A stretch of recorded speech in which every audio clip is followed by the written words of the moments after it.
Joel, there is such a buzz about this face-off, which has now become a fierce rivalry. But there's also an excitement in this crowd about Zion Williamson.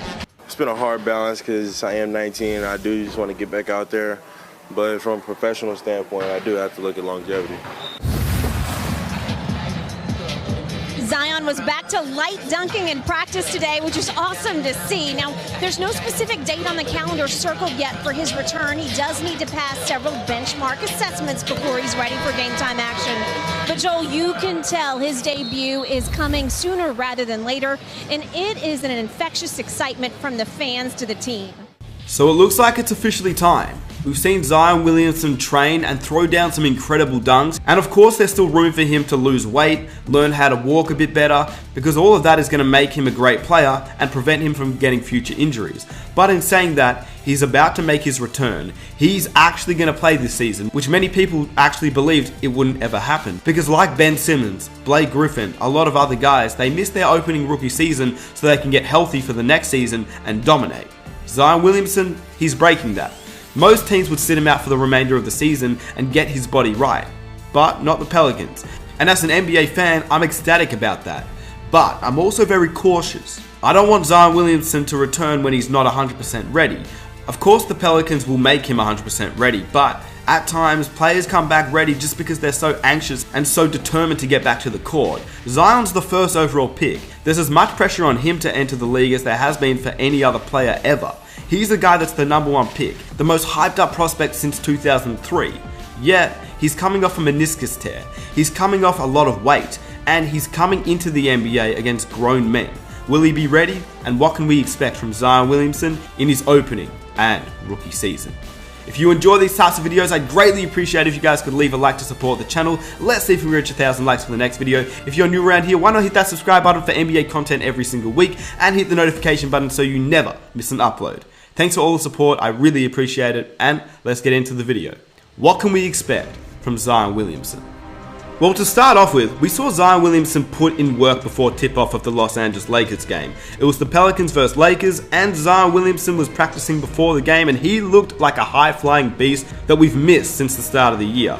He's wearing a knee brace, which, as to be expected, he should wear that throughout the remainder of the year, and maybe even for the rest of his career if it prevents him from getting future injuries on his knee, because the man carries a lot of weight, and you can still see that when he's practicing. Of course, he looked a little bit slimmer, and he doesn't look like Zion that was injured watching the Summer League anymore. He doesn't look that big. He's obviously lost a bit of weight, but it's going to be interesting to see what he looks like next year when he has a full offseason to get healthier. He works on his stance and his walk, because if you didn't know, Derrick Rose and Zion Williamson have a very similar walk. Can we please just talk about Derrick Rose for a minute? Okay. Have you heard the word gait? Gait. A gait is the simple way to refer to the way someone walks, the way an individual walks. Derrick Rose, his entire approach to the game, and his entire approach to moving is flawed. Sure, he walks and plays basketball like a 5-year-old writes their name. Yes, he's blazed past the competition, but did it like a Formula One with refrigerators for wheels. And yes, his dominance was clear, but his game resembled a brick in a blender. Derrick is the classically flawed, where his ability is his downfall. In those cases, we hold them high. We revel in their moment of existence and cherish and celebrate the bright star they were, and not make the horrific, gruesome burnout the tale that we pass on.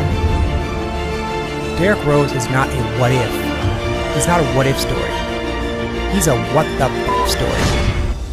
And we know how Derrick Rose's knee injuries have been throughout his career, and Zion Williamson carries a lot more weight, which makes it even more scary. And I think if Zion can take anything from Derrick Rose, well, Derrick Rose said it himself, and I quote, "I mean, it's a lot. First is your weight," Rose said. I remember playing for the USA teams, and I think my second time we were going and seeing all these doctors, and I was getting these MRIs, and I was still feeling pain in my knees certain days. It all came down to my weight. Nobody said nothing about my weight. I think I was around 212 or 214 pounds at the time. I was too heavy. It was the little things. I had to watch my diet. Once I watched my diet, I was fine. That was something I didn't have to worry about.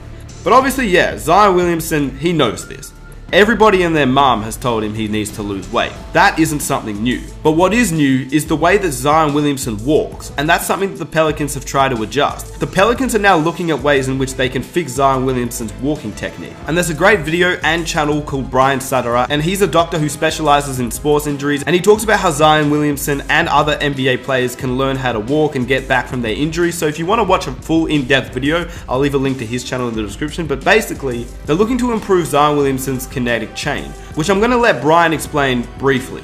Having a poor kinetic chain can be the difference between looking like Forrest Gump pre and post leg braces. So how do we evaluate the kinetic chain and measure for these potential movement deficiencies like we can see in Zion? Let's start off by talking about what the Pelicans might do to address Zion's gait. Going back to my first video, it appears that Zion has more of what we'd call a knee valgus alignment with his gait. Looking straight on at my knees, this would be an example of a good neutral alignment. If the knees are falling inward, we'd call that a knee valgus position, similar to what it looks like Zion could have. And this is the same way that Derrick Rose walked when he first came into the league. He almost had a bit of a limp when he started to walk in the NBA, and that's very similar to Zion Williamson, which is why it's of the utmost importance to make sure that Zion Williamson can learn how to properly walk before he starts running again.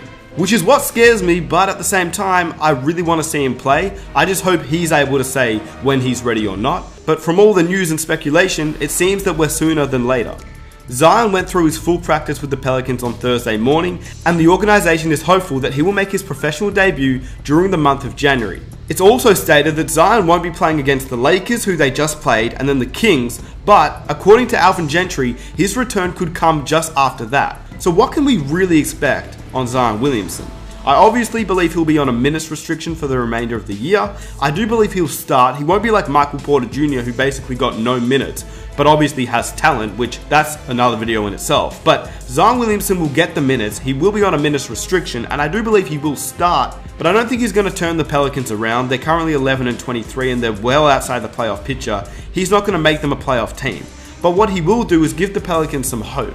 He's going to provide some new opportunities for other players, and we will probably see the rise of someone like Lonzo Ball, who will benefit off playing with Zion Williamson. Players like Brandon Ingram will be interesting to see how he adjusts with a guy like Zion Williamson next to him, because obviously Zion's going to clog up the paint as he's not that great of an outside shooter yet. Will Brandon Ingram be able to do what he's been doing, averaging 25 points per game? That's going to be interesting to see. But Zion Williamson, at the end of the day, he's got to look at his career from a longevity standpoint. Should he really be trying to get the Rookie of the Year this season? Because he still can win it. If he has an amazing second half of the year, he can still win the Rookie of the Year. I just don't believe he will win the Rookie of the Year this year. I don't believe it's healthy for him to go out there, play the amount of minutes that he will need to play to win the Rookie of the Year, unless he's that good and just absolutely dominates on a minutes restriction. I think he'll be a little bit like Joel Embiid when he first entered the league. Joel Embiid was obviously on his rookie year, having a lot of minutes restricted from his game. Now he's fully healthy and one of the best big men in the game. He never won the Rookie of the Year, but at the end of the day, nobody cared. Nobody looks back and is like, oh, he didn't win the Rookie of the Year. Trash. Nobody does that. The Rookie of the Year is not that big of a deal, and I don't think Zion should really aim to win that award. I believe he should be able to look at his career from a longevity standpoint. Yeah, he can still make the All-Rookie first team, but in the end, after this year, it doesn't matter. He's going to want to be an All-Star. He's going to want to be an MVP someday, an NBA champion. So at the end of the day, I don't believe he will win the Rookie of the Year, and I don't think the Pelicans will make him play that many minutes to where he can win the Rookie of the Year. So in my opinion, I believe that this season when he returns, he'll average around 15 to 18 points per game, 6 to 8 rebounds per game, 1 steal, 1 block, and then next season, once he has a full off season to get healthy, lose some weight, work on his skills, I believe that next season, that will be the year of Zion Williamson actually making his NBA stance in the league. And I believe that he'll end up being a guy like Luka Doncic and Trae Young, where he breaks out even in just his second year, being one of the top guys in the league, even in just his second year. But as of this season and his rookie year, I don't believe we can expect Zion Williamson to be the NBA superstar straight out, because that is just not realistic at all. And I don't want to be that guy, but I do believe that Zion Williamson will actually have another injury later down this season. He's probably going to play until up about March, and then I wouldn't be surprised if he has another small injury that makes him unavailable for the rest of the year. I don't want to jinx it, but that's just like a little suspicion that I have, and I hope I'm wrong. I really hope I'm wrong, but that's just what I believe. Anyway, let me know what you think about Zion Williamson. What do you think we can expect out of Zion this season? If you enjoyed the video, let me know what you thought about it down below in the comment section. If you want to leave a like, that will be greatly appreciated. Let's see if we reach 1,000 likes for the next video. If you're new around here, be sure to hit that subscribe button, hit the notification so you never miss an upload, and feel free to follow me on Instagram. With that said, it's been your boy Smith. I am out. Peace.